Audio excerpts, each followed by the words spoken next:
Everybody, welcome back to ERTV. I'm with a New York artist today. What's up? My name's Chris. Chris Herrera. Chris, yeah. So what part of New York are you from? I'm actually from Jersey, Okay. but it's right next to New York. So I live like by Fort Lee. I live in Cliffside Park, so that's like literally right next to the bridge. Okay, so you're basically same thing, right? Basically, yeah.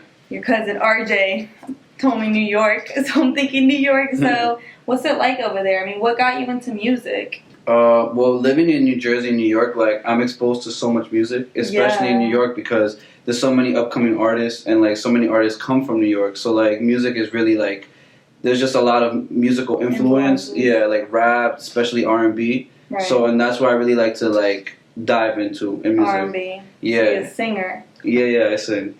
So being in Jersey is just like I don't know. There's just so much inspiration there, considering like there's all the four seasons there. Right. Like when it's snowing and when it's like cold. Like a lot of times I'm at home and it's just like I get to like vibe and be in that zone. Be in that zone, yeah. And then the same for the summer, all of that. Right, yeah, because I was on your SoundCloud and you did have a bunch of reposted tracks of like different artists and they were good. I'm like, damn, I wonder, they're all from over there. I feel like because some of them were repping for New York and stuff, and I'm like, oh wow, a lot of upcoming artists. What R&B artists influenced you growing up or influence you now that you look up to? Yeah, so I'll have to say one of the artists that like I connected with really deeply was like Frank Ocean. Like once he came out, he's like R&B, but the funny part about it is that his music isn't really like I feel like his music is like a combination of other genres too. So like he has a really unique sound, and for me, like as an artist, the main thing I want is to be unique, to be different. To find that musical print. So like for me, like listening to Frank Ocean, I was like, yo, I've never heard anything like that. Right. So I would have to say he's my main influence, and then like all the main artists like Chris Brown, Beyonce, Usher, all those artists like made an influence, impact. And how old are you now? 19 now. 19. Okay, so you're still young. Do you have any like old you don't listen to any older R&B or just like the new school? I am an old soul when it comes to music. I feel like I listen to mostly old music like Erykah Badu, Lauryn Hill, Donny Hathaway, Anthony Hamilton. Okay. So I'm really I mean, I'm definitely an old soul because there's a lot of art, and I meet a lot of artists, and a lot of them don't get influenced by those type of people. It's just the new school, and that's fine too. But it's always nice to get that type of influence. Right. So do you don't rap at all? Do you ever write? No, my rapping is embarrassing. No, it's really embarrassing. Like I would think I have bars. Like I'll spend the day on a rap and then I read it back to myself. I'm like, this has no flow, no punchlines, like weak rhymes. So it's like, I mean, I feel when it comes to writing music, like my strong suit is writing tracks that I guess like cater to like sing rap. I don't know, like a Bryson Tiller. Right. But like if I was to really focus on rapping it, like Bryson Tiller kind of has a lot of rapping in his. Yeah, that's what. Well, so that was a really bad example. That was a bad example.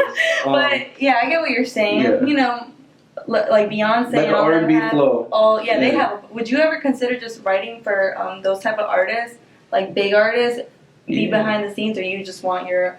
I mean, I want to be my own artist, but like the way the industry is set up, you really never know where you're gonna be at. That's true. And it's the entertainment world, So it's like if I could land a certain place for a certain amount of time, like if I could be a writer for maybe the beginning of my career and then step into my own career, then, I can't remember which artists on the top of my head have done that. They started off writing music for different artists, and then they got their own come up in their own spotlight. Right. So that's what's how often do you write, and what is your music writing process like? Okay, so I have to say I'm slacking when it comes to writing. Like I feel like it's a daily thing. I should definitely be doing it every day, but I think I like really dive into sessions, and like I'll spend like just a month on just like getting songs out or like just songs ready and fresh. Right. And my process, I will have to say, would be I like to be alone for the most part when I start a track, and I'll like to put on a beat or I like to write with a beat. So I'll put on a beat, and I'll leave the beat playing and I'll just hum something and just like feel out the vibe, and then from that point I'll just say whatever comes to mind or just let it come out. And from there maybe it's like I don't know. I don't really think about what I'm saying, but I'll just let like the vibes, yeah. And then from there, like if I find something hot, and then I'll just build from that. You know what I mean? Right. Do like your current relationships or whatever you're going through in life? Does that definitely play a part in your music writing? Oh yeah. Like when I'm dating, I'm definitely writing more love music. Sometimes I'll just even reminisce on like an ex or just like a past failure or even like a positive moment. Everything just. Whatever I hear from the beat too, will just like, oh, this reminds me of this, and then I just write that. That's awesome. Where do you see yourself 5 years from now? Okay, Chris. So where do we see Chris? Where do I see myself? I have to say I see myself building my fan base. Most importantly. Yes, that's super important. For I always tell artists that you can have, whatever, but the most important thing to me is just having your fan base. Because once you have that, like you get ride or die, and they'll follow you no matter what. Yeah. And I think consistency is really important. Mm-hmm. For sure. Like I definitely know that. Like before I used to start, I was trying to start my fan base, and it's just like I'll post something every other month or post a video every 2 months or something, and it's just like people won't stay for that. Exactly. Yeah. Especially with the way music moves nowadays, like that. Everything. Record after record after record. So that's really important. I've noticed that nowadays. Mm-hmm. So I see myself definitely building my fan base, and I already have a really cool following right now. So I want to thank everybody who supports me, and everybody who rocks with me, because you guys are definitely gonna get more stuff. Like this interview. Thanks again for putting me onto this. And my cousin RJ, the Southpaw Prince. Yes. That's a shout out for you, bro. Interview with Southpaw Prince coming soon, y'all. Coming soon for sure. He's doing big things, right? Yeah, for sure. I'm so proud of him. Motivates me. RJ, he's in the back over there, y'all. Yeah, he's recording. So yeah, just building my fan base, getting content out, and I also kind of model. It's like ghetto modeling. Like I'll just have my boy shoot pictures of me. But hey, listen, anything. The grind. Yeah, that's the grind. That's the come up. You gotta do. Sure. Like me doing my interviews all on my own. Like I have no production team, nothing. It's all you. So call it ghetto. ghetto interviews. Nah, it's cool.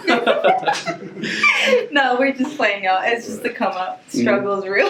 But hey, it's a grind. Honestly, people think they need to have. They don't make excuses their whole lives because they don't have something, but it's just getting up, getting out there, and doing it on your own, not depending on anyone. And if you got someone, like you said, who's going to shoot for you and you're doing him a favor, he's working on his photography, it's teamwork. Teamwork makes the dream work. Yeah, for sure.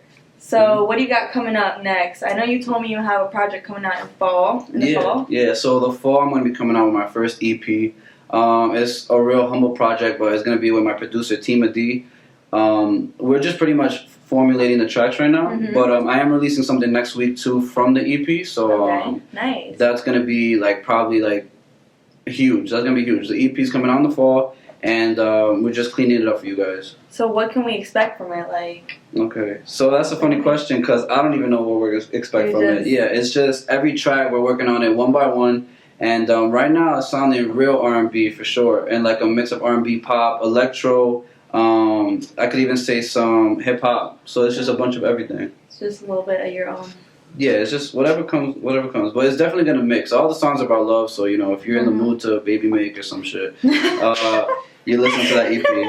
Oh man! All right. What about you speak Spanish, obviously, right? Claro. Claro que sí. So, do you see yourself doing some Spanish tracks or for the Spanish Latino community? That's always a fucking big plus for artists because you got your Hispanic fan base and then just your normal fan base. I could try a track. I'll sing some.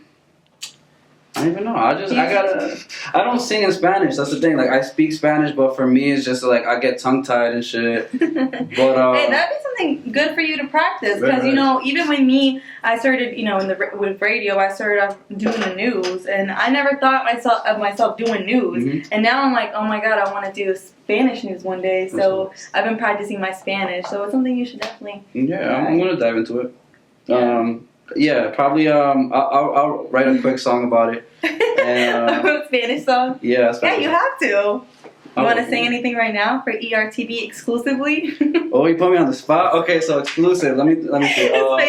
You don't have to. I'm just saying because I know I should have asked you before. No es amor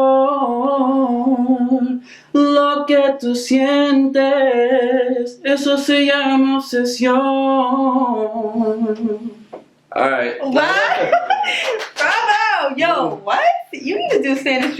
That's coming. That's coming. Oh my God! See, I just inspired him to do Spanish. You did. Tracks, y'all. This interview just like changed my whole mindset. That's awesome. That's what's up. Mhm. So, let's see. Do you have any messages you want to send out to your fans? Like, it could be anything inspirational or just any life tips. No doubt.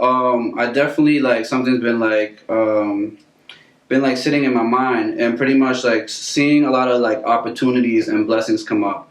Like this interview, for example. I just want to say anybody who's pursuing a dream and anybody who wants to do big things or little things or just achieve a goal. I definitely want to say you gotta include God into that.